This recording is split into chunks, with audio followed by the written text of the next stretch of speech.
Minu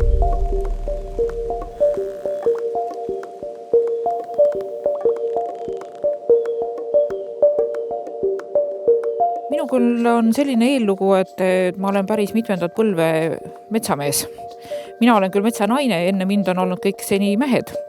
Isa ja vanaisa ja vanavanaisa, kõik on kuidagimoodi metsaga seotud ja mina läksingi metsandust õppima sellepärast, et mulle esiteks tundus see väga huvitav ja väga põnev ala ja natukene siis võib olla selline suguvõsast pärandatud väikene geneetiline eripära ka siis. Metsas töötamise juures on kõige toredam see, et iga päev on uus. Mitte miski päriselt ei kordu ja seda on nii tore oma kolleegidega ka arutada, et kui keegi ütleb, et jaa, ma olen seda juba näinud, siis järgmisel päeval ta parandab, et ma päris seda ikka veel ei olnud näinud. Nii et iga päev on uus, mitte kunagi ei hakka igav ja metsas on juba enda ja rahu ja kõige selle pärast on ka väga mõnus.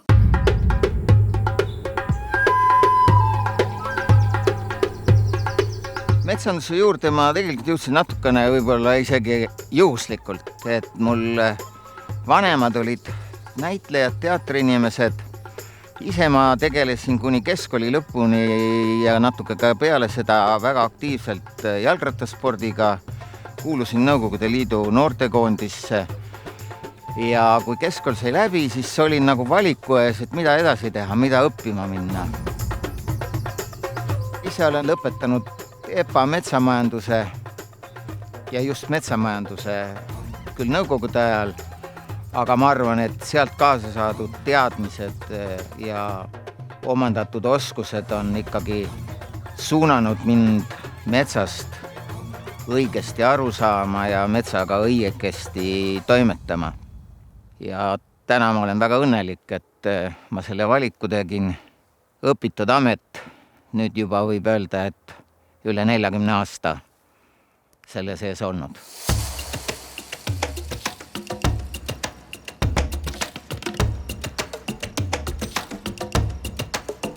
Metsa raiumine on täitsa loomulik protsess. Metsast on ikka puitu välja võetud selleks, et teha sellest regesid või vankreid või ehitada maju või ehitada sauna või ka panna puid ahju, selleks on ikka metsast puitu välja võetud.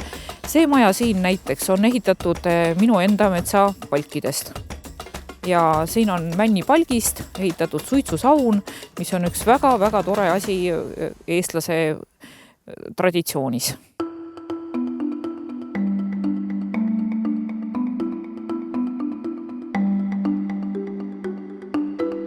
Oleme siis metsas, kinnistu Saaremaa Andrese ja metsa ma omandasin umbes 20 aastat tagasi.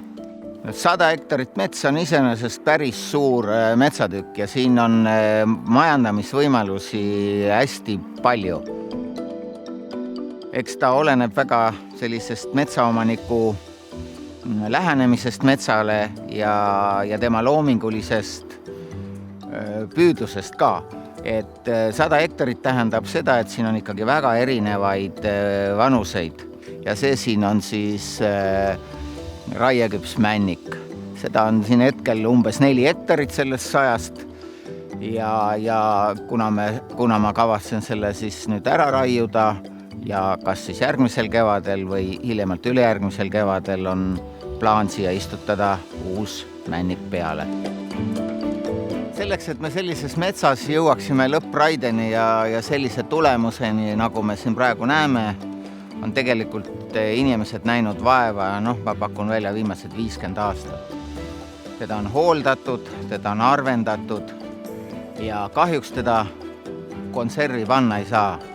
Selleks, et minu lapsed ja lapselapsed näeksid 100 aasta pärast uuesti 100 aastat metsa, peame me ta täna ära raiuma ja ta uuendama. Ja sama protsess inimtegevuse kaasabil algab uuesti. Hooldused, valgustused, harvendused ja lõpuks lõppraie.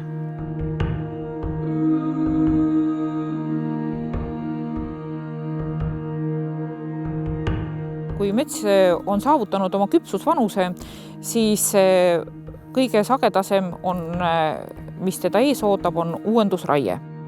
Uuendusraieks nimetatakse seda raiet sellepärast, et see ei ole mitte millegi lõpp, vaid see on iga uue algus. Mets saab sealt uue alguse läbi siis juba uue kasvutsükli. Aga uuendusraieid on mitut liiki. Kõige levinum on lageraie. Aga on olemas ka uuendusraieks veel erinevaid viise. Aegjärgne raie, turberaie, veerraie. Need on kõik omas kohas väga asjakohased, aga mitte 100% igas metsas kasutatavad.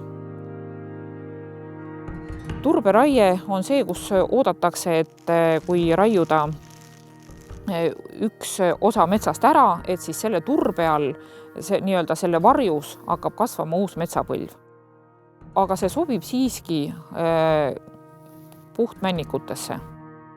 Minu kogemus ei ütle, et segametsas oleks turberaie all võimalik välja kasvatada uut metsa.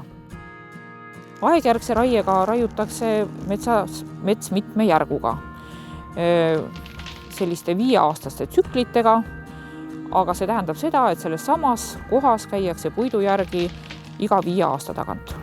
Seda siis 2 või 3 tsükliga. See tähendab ka seda, et kui vahepeal on sinna tekkinud juba natukene looduslik uuendust, siis tihtipeale võib see saada kahjustatud. Veerraie ei näe pildi järgi välja suugi erinev lageraiest, aga lihtsalt lageraie raiutakse erinevate ribadena, kus siis jällegi oodatakse, et sinna ribadesse kasvab juba vahepeal uus mets ja siis võetakse edast järgmine riba. Aga majanduslikult on kõige efektiivsem ja kõige kiirem kindlasti traditsiooniline lageraie, kus peale lageraiet mets uuendatakse ja pannakse nõnda uus soovitud metsapõlv kasvama ja elutsükkel hakkab otsast peale. Tihti jäetakse segi lageraie ja raadamine. Kui nähakse tee ääres lagedat ala, siis arvatakse, et nüüd ongi tegemist raadamisega ja sinna enam mitte kunagi metsa tagasi ei tule. Nii see muidugi loomulikult ei ole. Raadamine on maakategooria muutumine, mis tähendab seda, et sinna ei tulegi metsa, sinna tehakse tee või sinna ehitatakse midagi või sinna tehakse karjäär. See tähendabki seda, et muudetakse see maa ei olegi enam kasutuses metsamaana. Aga see, kust on puud ära raiutud ja kuhu istutatakse juba noored puud asemele, siis see ei ole kindlasti mitte raadamine, vaid see on täiesti tavaline metsamajandamine, kus elutsükkel käib metsa küpsusega koos.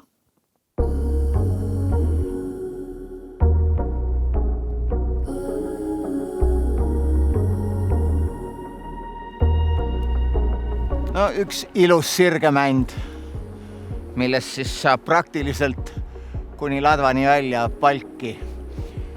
Et palk on, nagu me kõik teame, kõige kallim sortiment metsas. Ja siis ladvast tõenäoliselt 1 või 2 paberipuud. Tänapäeva masinad, mis siia siis lõikama tulevad, on juba selliselt programmeeritud, et ta pikkuse, millist pikkust ta lõikab, suudab ise välja arvutada. Et siis see välja tuleks sellest puust oleks kõige parem. No, palgi hinnad on kuskil 80 eurot ja natuke peale täna. Ja see puidu mahus siis need ülemised 2-3 meetrist peenikest osa lähevad paberipuuks, mis on peaaegu 3 korda odavam kui palk. Aga välja tuleks sellises metsas palgi osas on ikkagi kuskil ligi 80%. Et männikus on ka paberipuud ja tavaliselt on ta siis sees kõrvalpuuliigina, nagu see kask. No siit masin lõikab välja umbes siis, mitte umbes, vaid lõikabki 2-3 meetrist paberipuud ja ladvaosa läheb siis oksa hakkeks, mis meil läheb siis kas siis graanuli tootmiseks või toasoojaks kütmiseks.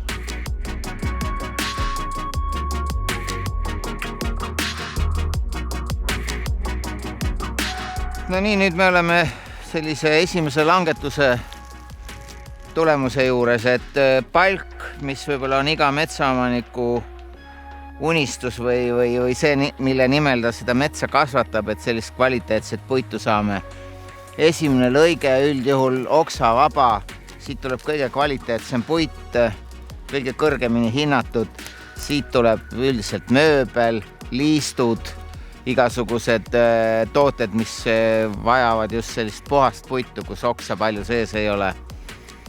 Masin on ta mõõtnud sisse antud programmi järgi kõige optimaalsemasse pikkusesse, et puidust kõige rohkem välja võtta. Nagu näha, siin on ka järgmised palgid, mis on siis 2. ja 3. lõige. Siin on veel üks sellise vähe jämedam puu. Aastarõngad ka kenasti näha, et siit võib kokku lugeda siis täpselt, kui vana see puu on, eks ta sinna 100 aasta kanti ja veidi peale võib-olla on.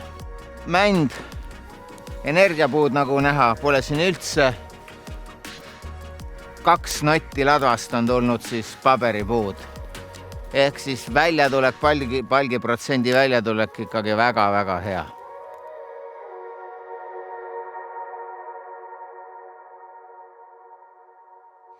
No nii, männikusse on mõni lepp ära eksinud.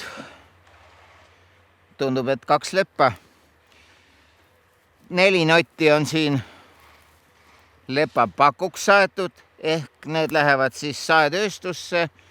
Mis neist sealt täpselt saab, kas saab aluse lauda või lähevad nad mingiks sauna selliseks voodrilauaks, seda ei oska mina täna siin öelda, aga igal juhul läheb ta saagimiseks. Ja mis siis on lepast üle jäänud?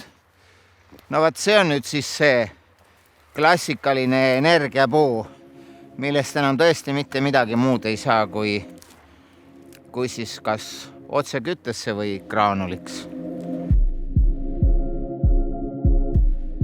No nii paar energiapuu notti leidsime veel siit langi pealt, et ära kuivanud mänd, paar alla jäänud pärna tüvest ka, et mets on hästi hooldatud ja energiapuud on vähe. Kõik on tarbepuu, nagu me siit kõrvalt võime näha.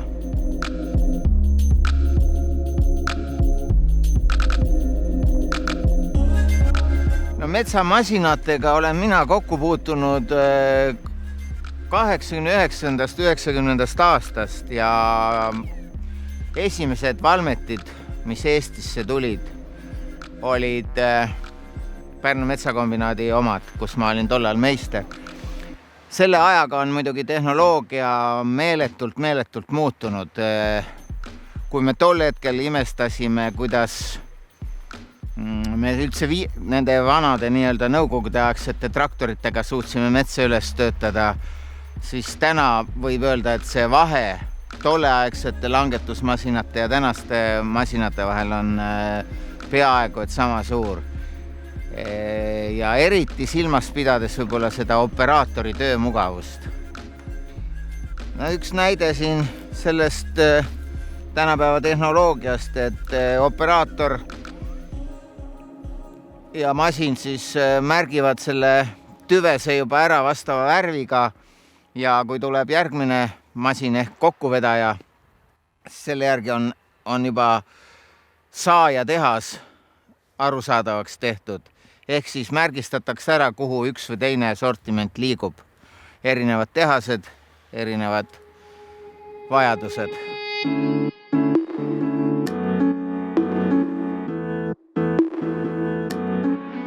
No, igal raielangil jääb teatud kogus puid kasvama säilikpuudena, seemnepuudena, looduslik mitmekesisus, looduslik seemendus. Et need on ette nähtud normid. Mis okstest edasi saab? Tuleb kokkuveotraktor, korjab nad kokku, virnastab tee äärde. Täna detsembrikuu, okstest saame haket tegema hakata kuskil mai lõpus, juunis.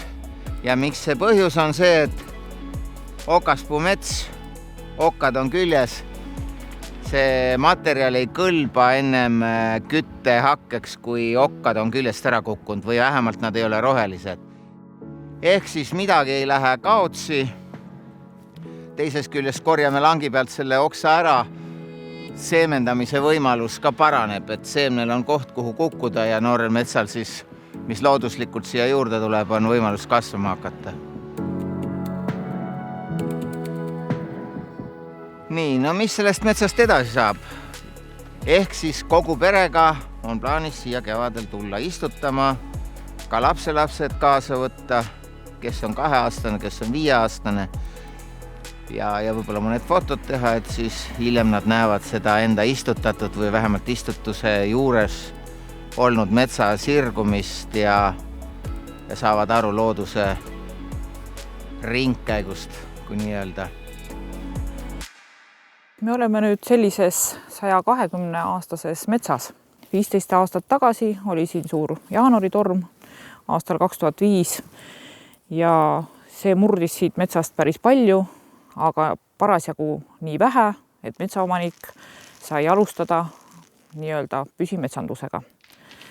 Võttis välja need, mis olid maha murdunud. Kui oodata suure metsa alt uue noore metsapõlve tulemist, siis võtab see kaua aega. Kui me oleksime siin selle metsa siis kõik maha võtnud, siis ei oleks täna siin sellist ilusat visuaalset pilti ja neid suuri mände ja neid ilusaid kuuski. Aga oleks meil siin juba 15-aastane, kas siis kuusik või männik või pigem tõenäoliselt segapuistu.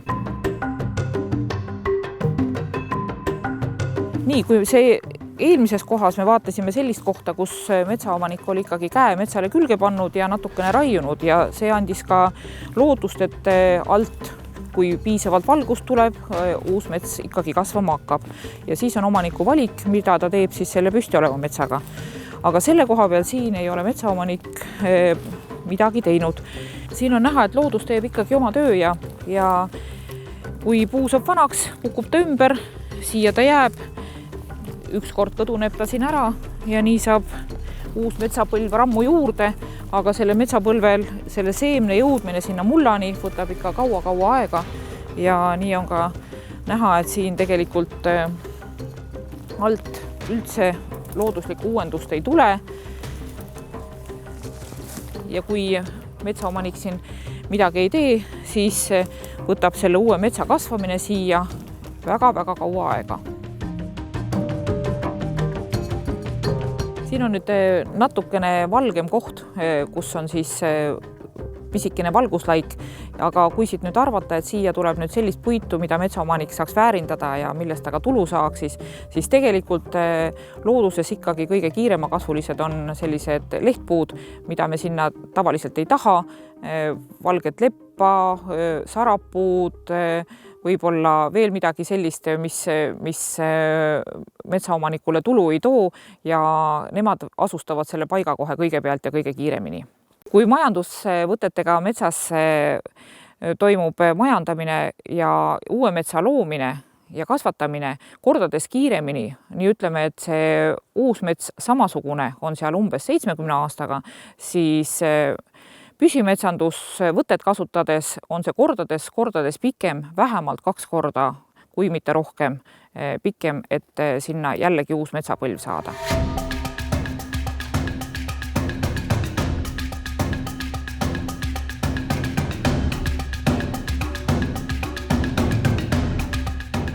Siin on nüüd üks selline kuusk, et kui me ennem vaatasime seal püsimetsanduse all pisikesi kuusekesi, siis kui sealt oleks mets raiutud ja sinna istutatud, siis need praegu oleksid seal umbes sellised või isegi juba natukene suuremad.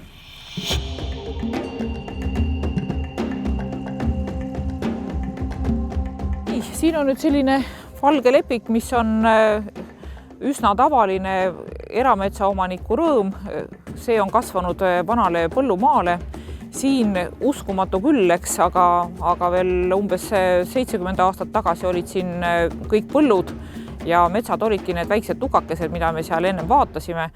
Nii et see lepik on nüüd üks nendest, mis on siia kasvanud ja kindlasti on metsaomanikul soov, et ta saaks ka valge lepa asemel ka mingit muud väärtuslikumat puitu kasvatada. Siit ongi juba näha, et ta siit on selle lepa ja ka kõik muu ära raiunud ja siia tuleb juba uus metsapõlv, aga valge lepik on tõesti ainult energiapuit. Loomulikult tahaks ta siit kasvatada kõige paremat, kõige väärtuslikumat ja kõige rohkem tulu andvamat metsa. Nii et praegusel hetkel on plaan jätkata okaspuuga. meil on nii palju asju meie ümber, mis on puidust, aga seda ei saaks ju mitte kuidagi moodi teha, kui me seda palki siit metsast välja ei viiks ja teda ei töötleks. Nii et kõik, kui me tahame, et meil oleks rohkem kasutuses taaskasutatavaid asju, kus süsinik seisab kauem ja mis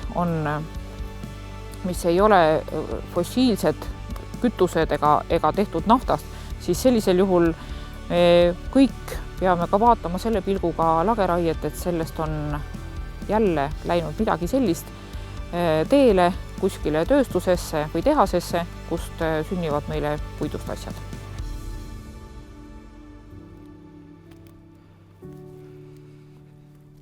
Kolm aastat tagasi sai siin samasugune männik maha võetud, nagu see, kus äsja töö käis. 2 aastat tagasi sai istutatud siia uued männid. Noor elu on tärkamas. Kenad juurdekasvud. Hetkel tundub, et kultuur on õnnestunud. Et mis sellest metsast saab ja mis sellest puidust saab 100 aasta pärast? Ega me seda täna öelda ei oskagi. Me oskame seda öelda tänaste teadmiste põhjal. Aga minu arvates oli ka üks ilus luuletus, et tule tagasi Helmemänd. Helmemännist teatavasti on tulnud merevaik ja täna me ei oota seda, et kuskilt veel merevaiku juurde tuleks. Täna me teeme tast valdavalt puidutooteid, aga tõenäoliselt 100 aasta pärast oskame me seda puitu veel otstarbekamalt kasutada kui täna.